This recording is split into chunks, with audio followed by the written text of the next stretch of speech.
Hey guys, welcome back to my channel and happy new year. I hope you're all doing well and I hope you've all enjoyed the festive season. I know for sure I have. I've definitely put on a couple of pounds, but hey, such is life. I'm super excited today guys because today is my first video of 2019. It's gonna be such a great year. I can just feel it in my bones. I kind of fell off with the videos towards the end of last year, but let's be real, that's not really surprising for Samira and YouTube, is it? But I've got so much coming for you this year guys. I've had so much inspiration, I've got so many video ideas, I've had suggestions, so I'm just going to be throwing them all at you one by one. It's coming, it's coming. But today I am going to be doing a Q&A, as you can tell by the title of the video, and I've been wanting to do a Q&A for so long, and I did a poll just last week on my Instagram and I asked you guys what you wanted to see, and the most popular topics were marriage and motherhood. And so I asked you guys to send in your questions, and so thank you to everyone that sent in your questions. If for whatever reason I don't manage to get through to answering your question today, please leave a comment below and let me know what your question is, because I will be doing more in future. But I'm just going to be answering 10 questions today because I don't want this video to be too long, and I'm always rambling, as you can tell, like right now. But I've had kind of like a skim through the questions, but I haven't had like an in-depth think as to what I'm going to say. So I'm just going to kind of like go with the flow with this, but I'm going to try and keep them short. I'm sure you just heard that noise. If you do hear random beeps and, you know, pings going off, Mia's got a new keyboard for Christmas and she's on it and Aiden's on it, and if you hear any loud crashes or bangs, Morgan's watching a movie in the front room, so apologies in advance. But just try and concentrate and try and stay with me. Oh yeah, and just quickly, side note, thank you for all the love that we got on our 10-year anniversary. We just celebrated it in December, and I think that is where all the questions about marriage have come from. There was so much love, it was overwhelming. But that video for our anniversary celebration will be coming out, so make sure you stay tuned to see that. But yeah, I'm just gonna get straight into the questions, and yeah, let's do this. Okay, so first question is, how did you know that you wanted to get married? How did I know I wanted to get married? I knew I wanted to get married from when I was a little girl, to be honest. I was one of those girls that, you know, wanted to grow up, get married and have children. I've just always been that way. But when I was actually about to get married, how I knew I wanted to get married is because firstly, obviously, I felt like I had found the right guy and I was in love and I trusted him and I trusted that he would take care of me. But I also knew that marriage is something that God honors, and so I knew that it was the right thing to do, regardless of what age I was. I knew that God would kind of keep us, and so yeah, I just knew that I wanted to get married. What's the most important thing you'd share about marrying into a different culture than yours? What's the most important thing? I would say that, you know, obviously any two people who get together, you know, whether you're from the same country, the same tribe, whatever, as long as you're from two different families, you're going to be different. You know, just the fact that you're male and female is automatic differences anyway. But obviously bringing two imperfect people together and, you know, expecting them to live together, you're gonna find so many differences in each other. And so when you throw different cultures into the mix as well, it just makes it that much harder. But I would say the most important thing is being open to the fact that you have different cultures, different way of thinking, different mindset, different upbringing, different everything, but having patience and understanding and being aware that because of those differences, that person is not always going to see things or see life how you do. And so you have to be open and understanding and patient and enjoy it. Enjoy the fact that you know you have differences, and enjoy the fact that you get to learn and share and grow, you know, with this different person. You get to learn more about their background and, you know, how they do things and what their perception on things are. So yeah, I think it's very important to be open to the other person's culture. How do you remember to keep God a focus within the marriage with everything that may come your way? I think it's kind of simple, but it's kind of difficult, if that makes sense. So it's simple to keep God at the center, because if you're a Christian, Christianity is not just something that you do on Sunday. It's something that is supposed to be a lifestyle, and so God should kind of be in every area of your life, if that makes sense. So whether it's to do with your character, or you know, how you treat people, or your role as a mum, your role as a wife, whatever it is that you're doing as a Christian, God kind of has to be in there some way, if you know what I mean. So with regards to my relationship, I think it's easy to keep God the center, because I think in that way, in terms of how I know that God wants me to be. But it's difficult, because just because you're thinking that way doesn't mean you're always going to feel to do what you know is right to do and what you know God expects from you, if you know what I mean. So if you do forget, you know, there's constant reminders around you. There's other examples of, for me, there's other examples of Christian wives, you know, my friends, and obviously there's the Bible, and just sermons that you hear every week with regards to how you should be as a Christian woman, wife, etc, etc. Has marriage been fulfilling for you? That's question number 4. Has marriage been fulfilling for you? I would say yes and no. I would say yes because just being able to say I'm someone's wife, I think that is very fulfilling for me, because like I said, from when I was young, I always knew that I wanted to get married. So I do feel fulfilled in being a wife, and you know, being committed to one person. I do think that that's an accomplishment and achievement, and so I do feel fulfilled in that. However, I would say no, because I don't feel like you should look to marriage to fulfill you. So you shouldn't place that expectation on your spouse, you know, in terms of them fulfilling who you are. I feel like you should come into a relationship already whole and already feeling fulfilled, and that person maybe just adds to your fulfillment. But when you look to someone to make you feel fulfilled, I think that's a lot of strain, pressure and expectation to put on one person who ultimately isn't going to be able to fulfill you anyway, because you know, people are not created to fulfill other people. So yeah, I think I did come into marriage expecting to be fulfilled, and I was fulfilled to a certain extent, but I soon realized that I can't rely on Morgan to fulfill who I am as a person. So yeah. Question number 5. What would you say is the reason for marriage, excluding the white wedding, public event, marriage certificate, as opposed to just agreeing to be with someone and committing? Okay, what would you say is the reason for marriage, and basically everything that comes with having a wedding, as opposed to just agreeing to be with someone and committing?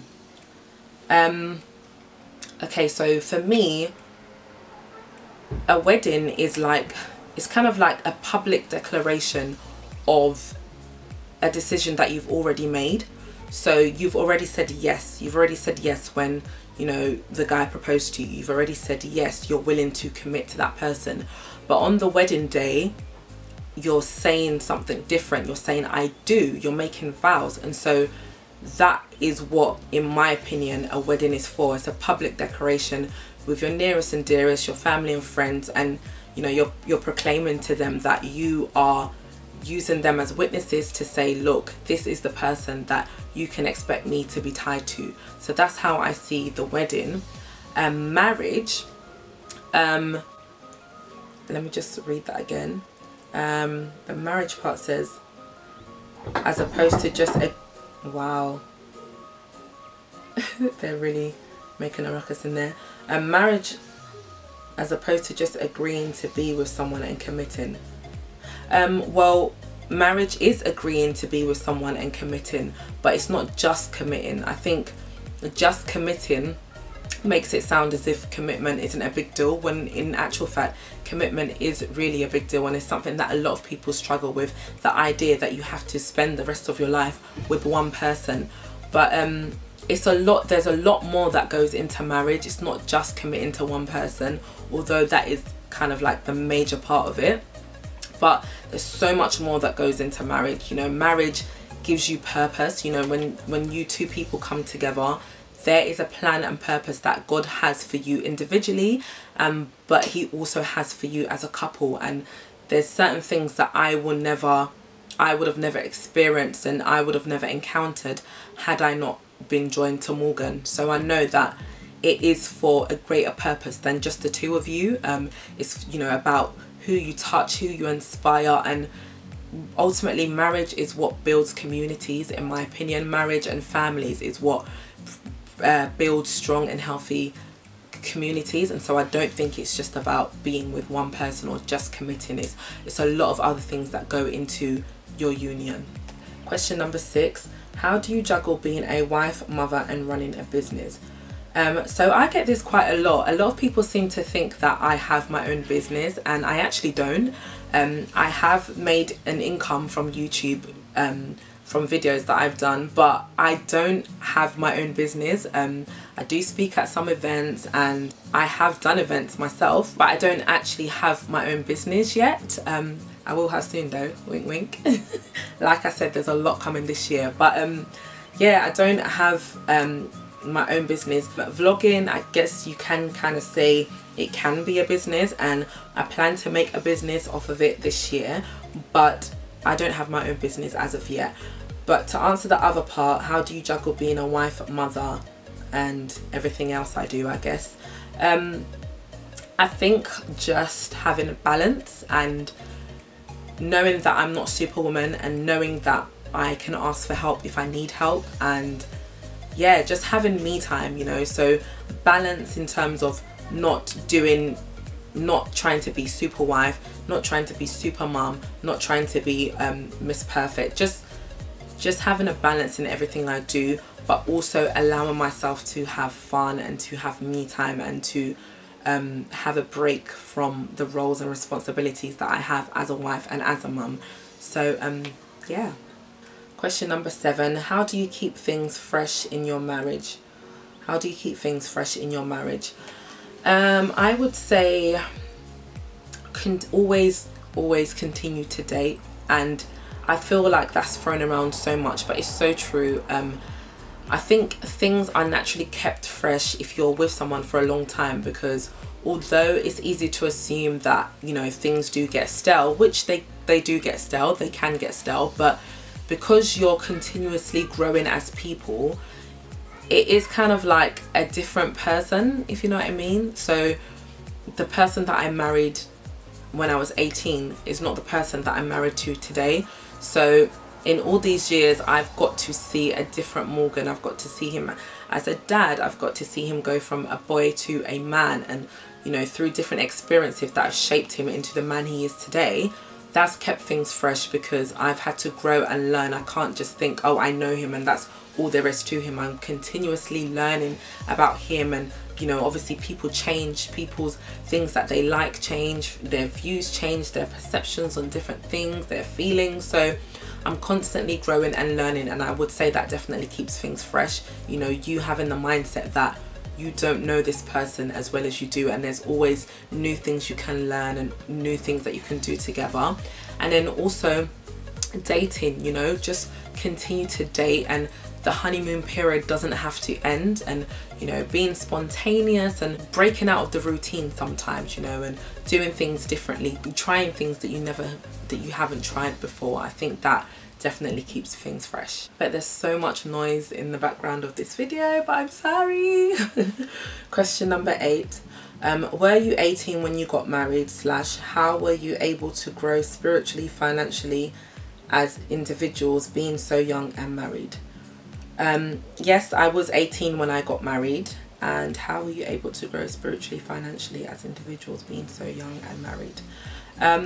Financially, obviously we make more money than we used to since we first got together, but we're definitely not where we want to be. We you know, we're always aiming to, you know, grow financially, to be better off and doing things and working hard and, you know, trying to, you know, put our heads together and see how we can be better off financially. So I would say we're still growing in that area.